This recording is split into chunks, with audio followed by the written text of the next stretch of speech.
Here are some tax tips covering the basics.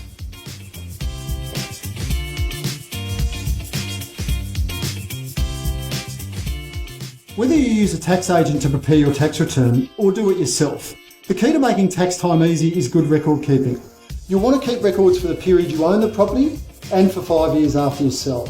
Some of the common records you'll need are contract of purchase and sale, proof of all income and expenses, for example a statement from the real estate agent, any periods of private use by you, your family or friends, any loan and refinancing documents including old ones, evidence of steps you took to rent out your property, such as where you advertised, inquiries you received and responded to, and changes to rental rates.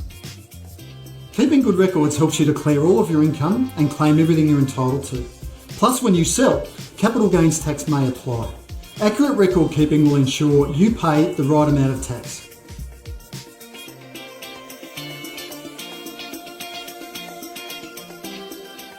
You must declare all income you receive from renting out your property, whether it is paid to you or your real estate agent. Examples of rental income for both long-term and short stays include rent received, which could be either monetary or in the form of goods and services, insurance payouts such as compensation for loss of rent or payouts for damage caused by tenants, letting or booking fees received, amounts retained from cancelled bookings, reimbursement for deductible expenditure such as government rebates for a solar hot water system. Also, another form of income that people often forget to include is from sharing accommodation sites. So if you rent a room in your home or your whole home while you're away, this is also income and you need to declare it.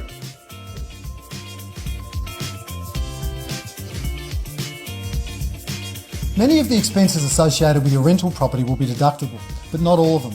By keeping accurate records, you'll be able to claim correctly at tax time. There are three types of rental expenses. Firstly, expenses you claim as an immediate deduction in your tax return. These include things like interest on your loan, property management fees, repairs and maintenance. Secondly, expenses you can claim as a deduction over a number of years. Examples include borrowing expenses, capital works or improvements, and amounts for the decline in value of depreciating assets. Thirdly, expenses you can't claim as a deduction. These include travel to inspect your property, buying or selling costs, or any expenses you have during periods of personal use of the property. While you can't claim a deduction for expenses related to buying and selling your rental property, these will form part of your capital gains tax calculation. To learn more about rental property and tax, go to ato.gov.au/rental expenses.